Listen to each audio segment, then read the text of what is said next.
Hello, welcome to Qt Rapid Application Development in C++. I am Chanathip Thumkanon and I'll explain about what is Qt. I will demonstrate the rapid application development. If you search in the internet in the Qt official website, you'll find many quotes about Qt, but there is one that really fascinates me, which is one framework, one code base, any platform. Now, what is Qt?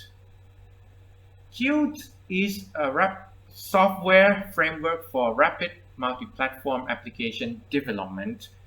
It can be developed on most platforms such as Windows, Linux, Mac OS, as well as some hardwares like Raspberry Pi. It supports cross-platform compilation, which means the application can be developed in one platform, then compiled to deploy or run on multiple platforms. It supports WebAssembly, which is used for creating web apps. However, there are some limitations for macOS and iOS app development, since it requires the Apple's Xcode proprietary license to be installed, which can only be installed in macOS or iOS. Now, Qt provides a framework such as an Qt Creator IDE, as well as many different libraries like 3D animation, networking, as well as hardware-specific support like touchscreen, gamepad, Bluetooth, NFC, and much more. Qt can be developed in these programming languages like C++, Python, R, and Go. It also has its UI design paradigm, which can be written in as a markup, in code style, or vision programming paradigm, which will be shown in the demo. Qt has two licenses, which is the community or the commercial, which most of the community license is GNU public license. Many different companies use Qt, especially big companies like Google and Oracle, so we should really give it a try. Let's create an application using Qt. We will be using visual programming techniques, signals, and slots. It will be coded on Windows using Qt Creator as an IDE. It will be deployed on Windows, Android, and WebAssembly. We will be creating a simple text editor app which has the features of simple menu and dialog, a text edit area. It can open a file and it can search for letters or text with different options. But the saving feature is not covered. Well, let's begin. First, we create application, a Qt widgets application. We name it text editor.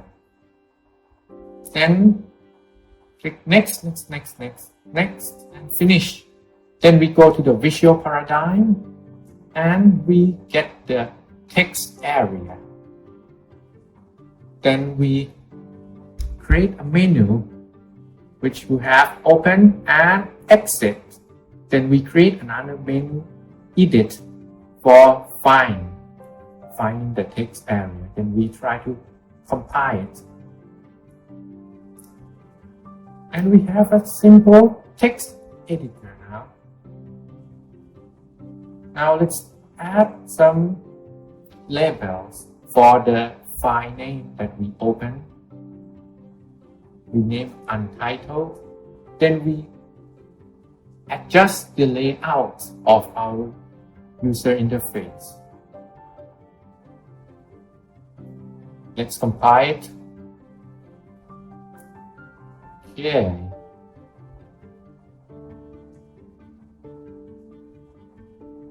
And then let's create a signal for the exit. Just type this.close. And now we can close the application.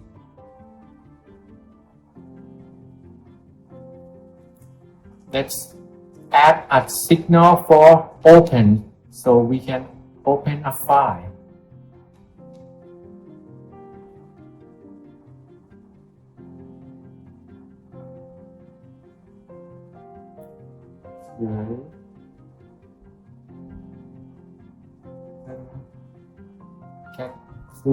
Then we include the FindDialog, include the F string and string because we are going to open a file. Let's create a file name.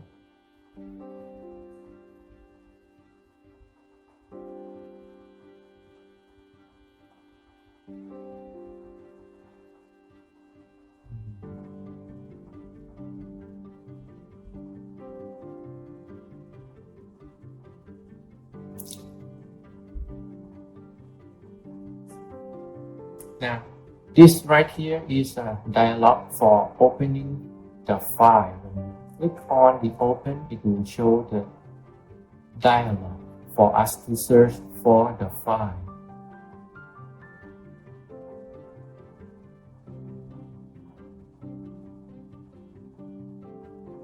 Now, when you click open, the file is displayed, but we still won't be able to read from it yet. So we're going to see if the file name is not empty. If it is empty, we just return. Then after we update the label to be the file name. And now after we open a file,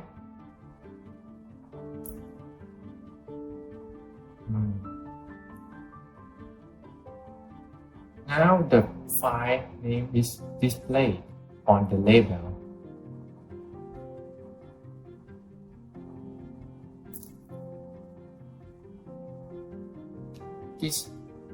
This one will read from the file.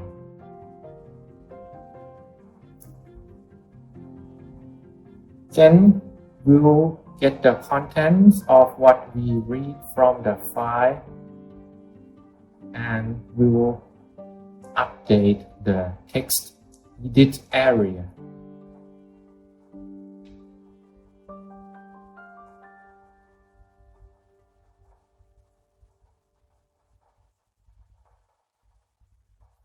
Let's compile it. Oh, we forgot to include, we forgot to use the std namespace.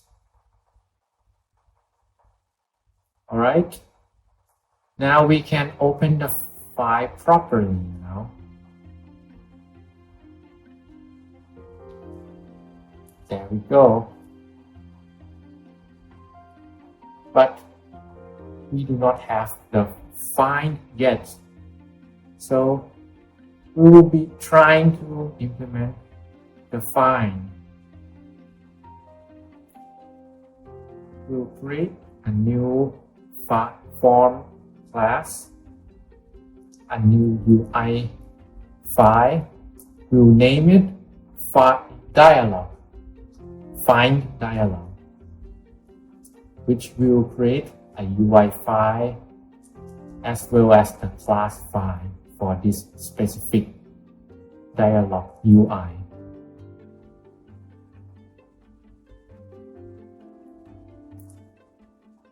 And now let's add some options for the text searching. We have the cancel close button and find or search button. This one would be backward, search backward, forward, and case sensitive. We'll also rename the object name so that it will be easier for us to call in the code.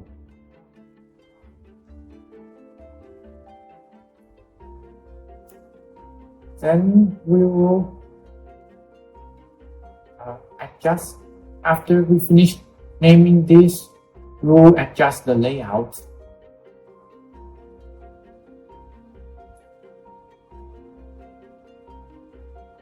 Oh, do not forget to add the spacer, or else the buttons will fill up the entire horizontal area of the UI. There we go.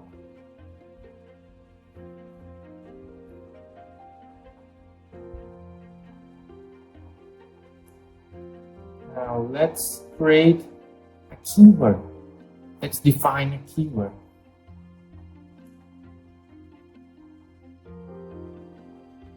We'll use QText document. Which QText document will be used? It has a built-in function of its own to search for the keyword.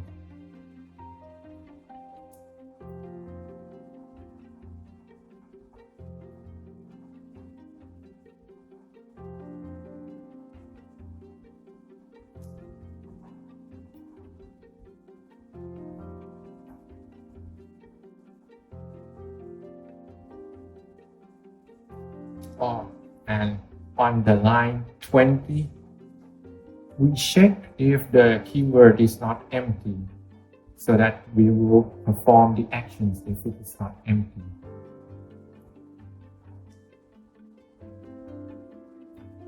And right here, we use the OR function. The QText document has its options in finding the keyword, such as find backward, case sensitive, and forward, which is represented in an enum, and we just OR those enum together, just like a binary bit.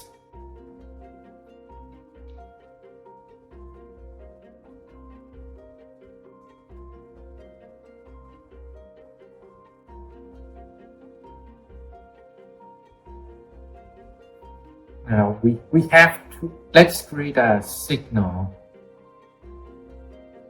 A signal of when the find button is clicked.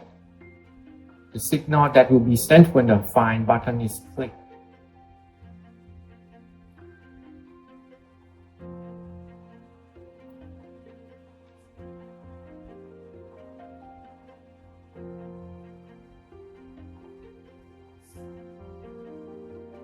Then we have to emit the signal.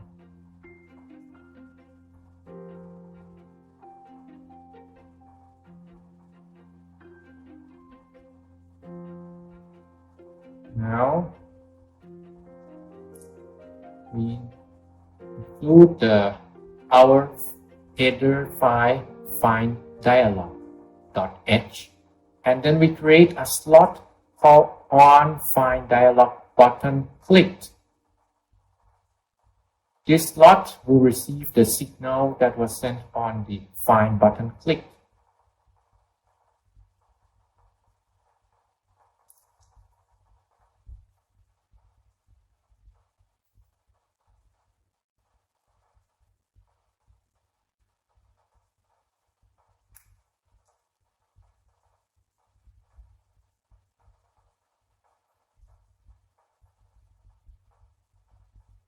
And now we implement the action of when the Find button is clicked. Oh, we also have to, in the main window, .h, we have to create an attribute called FindDialog, which will be used right here.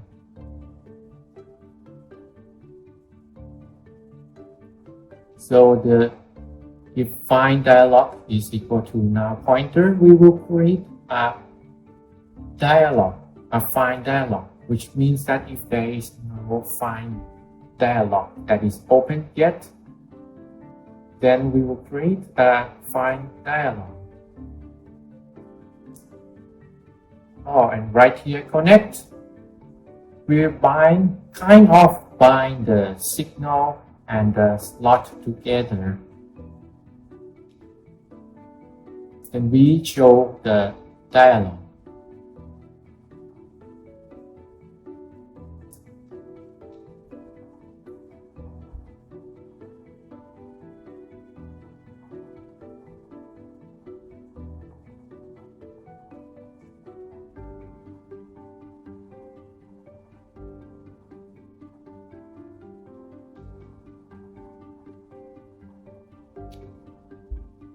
Now we implement the function of now we call the find function whenever the find dialog button is clicked.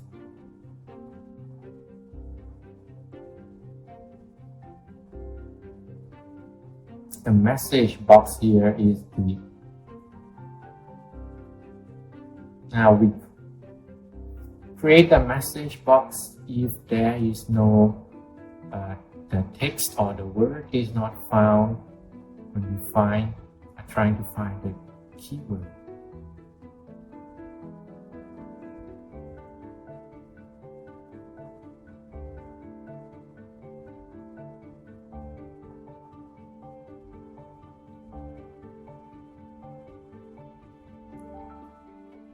And right here I just fix a little error. Oh, and there's a warning. I'll fix it real quick. And now I'll compile it.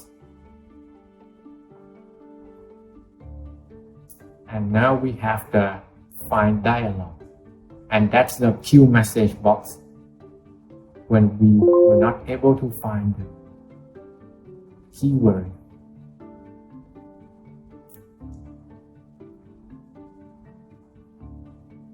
Now the application is now complete.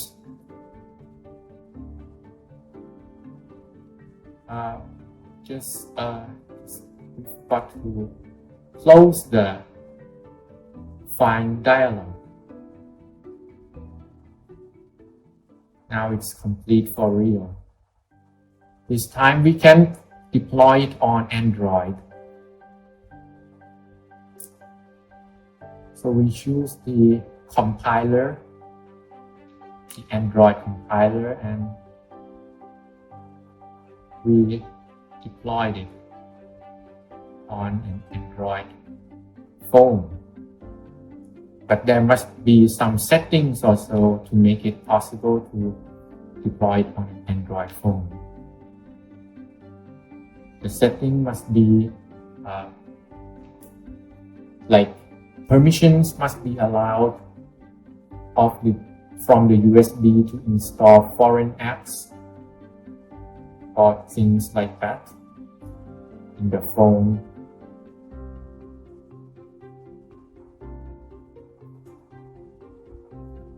And notice that I did not show the open file because the UI is really ugly. And now I show another deployment, which is the WebAssembly. We just compile it and then we wait for it. And now we have a web application up and running. The UI is not so I did not show the open file because the UI is also ugly. And there we have it. A simple text editor. And I have shown you of creating a simple text editor app that can be deployed on multiple platforms. And this is the references, more information and references. You can look at the Qt main page, the Wikipedia, and these really interesting WebAssembly examples. I recommend you take a look at them. Thank you.